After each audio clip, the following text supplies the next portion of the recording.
Hello everyone and welcome back to another Wizard101 video. Today, I'm going to be going over some of my more impressive feats in Wizard101. Now you may be asking, Noah, why are you just flexing on all of us? Well, I'm not doing this necessarily to flex on you. I'm just curious as well if some people, I want to see how you guys, feel. Also, what impressive feats you've done. All right, this is a mutual flex video. Everyone can flex in their in the comments. Different things. I'm going to be mostly just going over what I consider to be some of my greater achievements in Wizard101 in regards to like things like speed, stuff like that. You'll see, basically.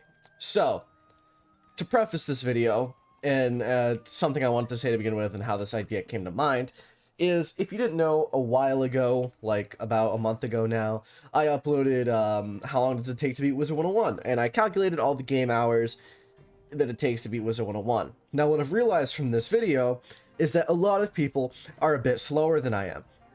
Now that's not to say that I'm like absurdly fast or anything. There's been times where I just chill and vibe through the game, not necessarily going as fast as I can, but definitely, I think that most of the things that speed it up is the tips I gave in a video or two ago when I said, you can use make sure to use the go-to button, use marks, stuff like that. All those things speed up the game significantly. I don't think a lot of people do that, and I think that's one of the reasons why I can do things so much faster. My perception of things thus has changed a little bit. So I'm going to go into why. Now, starting with my first impressive achievement, this has to be, is that I'm the former world record holder for Wizard City. If you didn't know, I was. Me and my friend speedran Wizard City co-op, and we got #1 because there was not any other time there, but we had a decent time, like 56 minutes, which obviously a sub-hour run, especially considering it was like only our second run, and we could have done much better, but we just chose not to. I thought it was pretty impressive. Shows that you can beat Wizard City pretty decently fast, but that's more of a co-op record than a solo record. But still, knowing that I was the world record holder for at least a few weeks was pretty cool. So yeah, that's my first flex. Let's start going to worlds that I've beaten in decently fast times.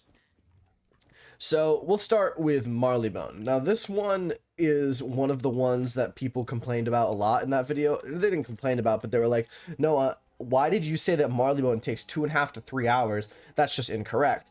But the thing is that it's not. I have beat Marleybone in less than 3 hours. A stream, which this doesn't really count because there was people helping me, but a stream where people were helping me, I beat it in about 1.5 to 2 hours. But it's important to note that my solo balanced Let's Play series, I beat it in about 3 hours, which is quite decently fast from what I've heard, because a lot of people seem to think it takes 5 to 6 hours to do, which it just does not. I think that a lot of it has to do with my speed with these things, right? Is that a lot of people don't use it to the same degree that I do, and I think that that's why a lot of people find that number seems so impressive, is because I'm simply using the buttons and marking location to great effect. So that's that. How about we go to one of my favorite things? So now this involves a little bit of story. Is if you know, I have a death on my other account that's level 130 right now. Has Ship of Fools. Death became one of my favorite schools because of it. And he's, he features a lot on my channel. Probably the second most character featured besides my fire.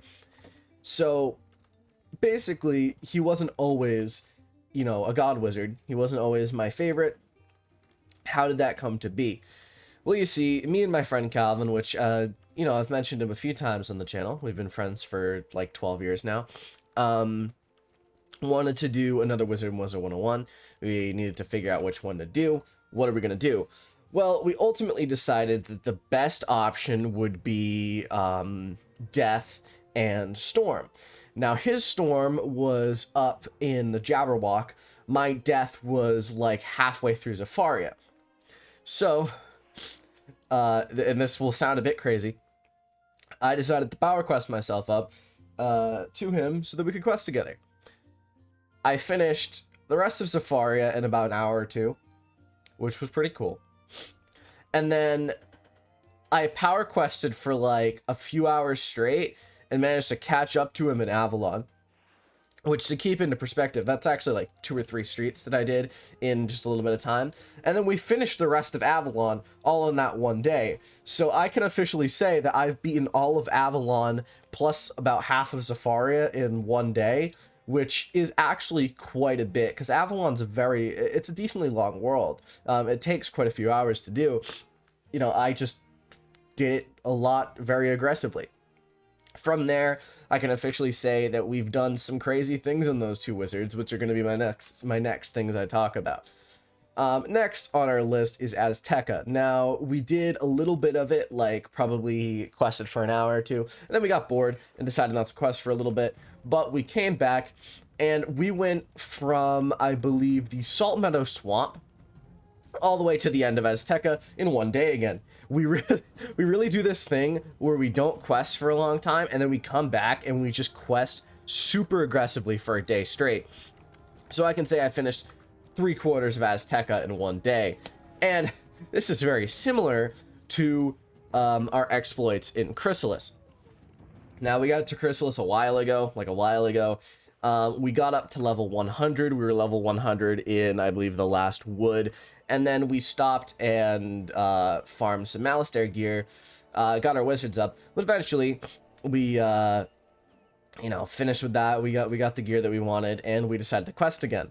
And, yeah, I went from, I believe, the last wood, which is like, I don't know, it's like decently early into the world, not even done with part 1 yet, all the way up to, I believe, the Hive in one day, which is a lot of questing. It was disgusting, trust me. It took a long time. It was painful, but we did it.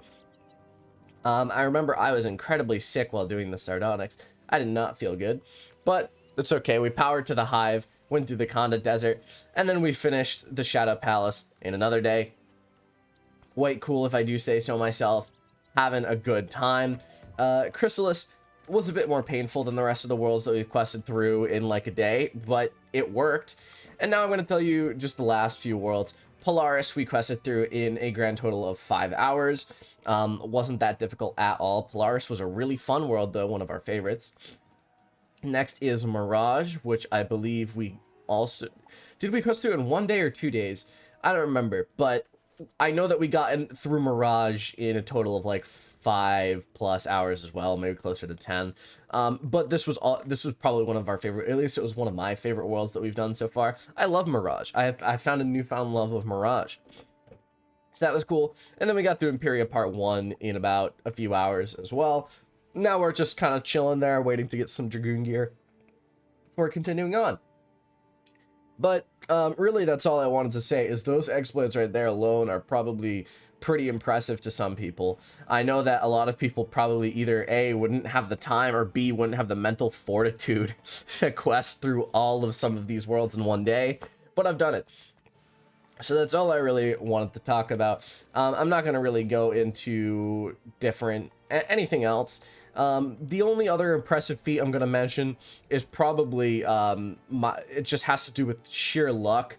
And because I kind of want to, I want to see if anyone else does something similar to this. My death, used Deer Knight, right, for a while before, Ship of Fools. But fun fact is that my death, A, was a level 50 elixir, and B, and this is the impressive thing, got Deer Knight, the spell, first pack from a Knight's Lore pack.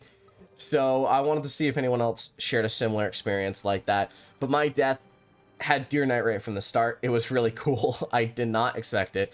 So you know what? That was pretty cool. If you enjoyed, let me know. Drop a like at the sub button. But I would also like to know, what experiences have you had that you consider impressive in Wizard101? Because I know that some of these, you don't even really... they're not, super impressive, but they're impressive enough that I mentioned them in this video. I want to see if anyone else has a similar type of experience. So, thank you all for watching. If you enjoyed, I already told you. See you in the next video. Have a fantastic day.